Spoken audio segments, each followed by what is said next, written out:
Sim, daí o back-end ele cria o usuário e o outro serviço pode falar direto com o banco para alterar o valor daquela coluna. Sim, pode funcionar, mas a gente tem um problema de race condition. Race condition? Eu tenho certeza que você já passou por uma coisa parecida. Seja falando com seu chefe ou com algum amigo seu, parece que está falando grego, é tudo daily, race condition, scrum, kanban, é umas palavras que às vezes fica muito difícil da gente lembrar o que significa cada uma delas. Mas é bem normal que a gente se esqueça disso. Na programação é muito importante que você saiba que aquela coisa existe, não necessariamente decorar todos esses nomes, todas essas palavras. Com a prática é óbvio que você vai ficar mais atento com relação a isso, né? Você vai poder entender melhor o que as pessoas estão falando. Mas nesse vídeo eu vou explicar exatamente o que é Race Condition. Não é um bicho de sete cabeças, é mais fácil do que parece. Então vamos lá. Eu trouxe um exemplo aqui onde a gente tem um banco de dados que recebe o nome, o CEP e a rua de uma pessoa.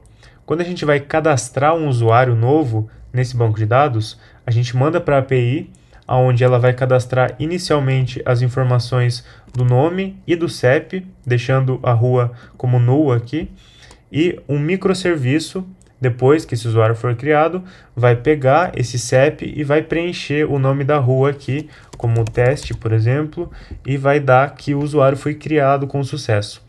Aqui a gente tem um problema clássico de race condition, que é onde o microserviço ele depende da API para que ele funcione. Concorda comigo que não tem como eu colocar a rua teste aqui no Felipe se o Felipe não existir, né? Isso aqui não acontece. Então ele vai lançar um erro ali dizendo que o usuário não foi encontrado, então não vai ter como cadastrar a rua, beleza? Então, mais ou menos esse exemplo aqui ele funciona dessa forma. A gente tem uma fila onde a API cria o usuário primeiramente no banco de dados e depois que ela cria, eu mando uma mensagem para o meu microserviço dizendo para ele atualizar a rua, também se comunicando com o meu banco de dados. Essa é uma forma de resolver esse problema de race condition, que é onde a API informa para o microserviço que o usuário foi cadastrado com sucesso e daí sim ele vai entrar lá e atualizar o nome da rua. Porém, existe outra forma da gente resolver isso, que é quando a gente dispara esses eventos juntos, aonde a API e o microserviço vão entrar em contato com o banco de dados, porém tem um problema, que é quando o microserviço chega antes no banco de dados, dando aquele erro lá que a gente disse. Não tem como eu colocar a rua no usuário Felipe, sendo que o usuário Felipe não existe no banco de dados ainda. Então, outra solução para esse problema é pegar esse item que está no final dessa fila e jogar ele lá para o começo de novo. Então, dessa forma, a API vai poder terminar de inserir o dado dentro do banco de dados, para daí sim, como esse item foi jogado para o final da fila de novo, ele vai conseguir dessa forma, né, informar ali a rua de acordo com o CEP de determinado usuário. Quando a gente fala de software, existem problemas que na verdade nem deveriam existir, justamente nesse caso aqui. Por que eu vou usar um microserviço só para preencher a rua daquela pessoa? A melhor solução nesse caso de exemplo aqui seria eu remover esse microserviço para que a API, antes dela mandar a informação para o banco de dados, já enviar com o nome da rua, certo? Então eu recebo o criar usuário ali, pego o CEP e já mando tudo de uma vez só. Então eu meio que me livro dessa etapa aqui, onde eu não tenho race condition, eu não tenho duas chamadas para o banco, dessa forma evitando chamadas desnecessárias, né? Fica até mais barato para a gente. Porém, existem problemas de verdade que acontecem quando você tem um microserviço que deveria estar ali realmente. No trabalho hoje, esse foi o caso, né? Eu tinha um microserviço ali, onde ele era totalmente à parte do meu sistema, realmente era um microserviço que comunica com outra porção do sistema ali, e eu precisava fazer isso. Então, o meu back-end ele recebia essa informação de criar o usuário e só depois que o banco de dados retornou ok, que o usuário foi realmente criado com sucesso, aí sim eu chamo o microserviço.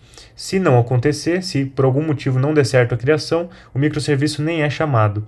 Se dessa forma não funcionasse para a gente, eu partiria para aquela resolução ali dizendo que eu posso jogar esse item da fila ali lá para o início dela de novo, fazendo assim com que o microserviço espere, entre aspas, né, a API terminar de criar o dado ali.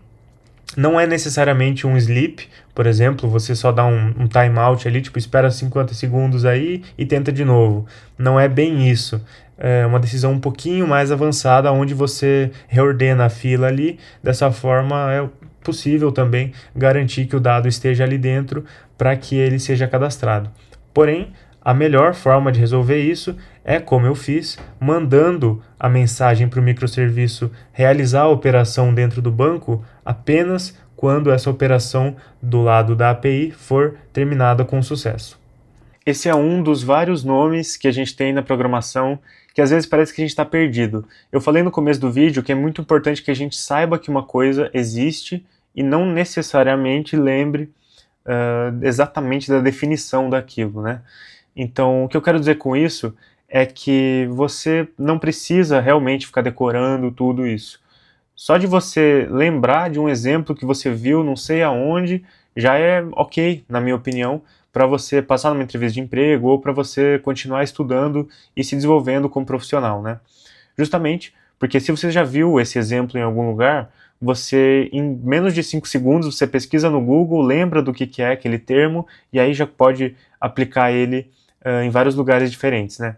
Então é isso aí, espero que você tenha gostado. Se tiver mais algum nome muito complicado desses aí, pode deixar nos comentários que eu com certeza vou fazer um vídeo respondendo o que significa todas essas gírias de programador, né?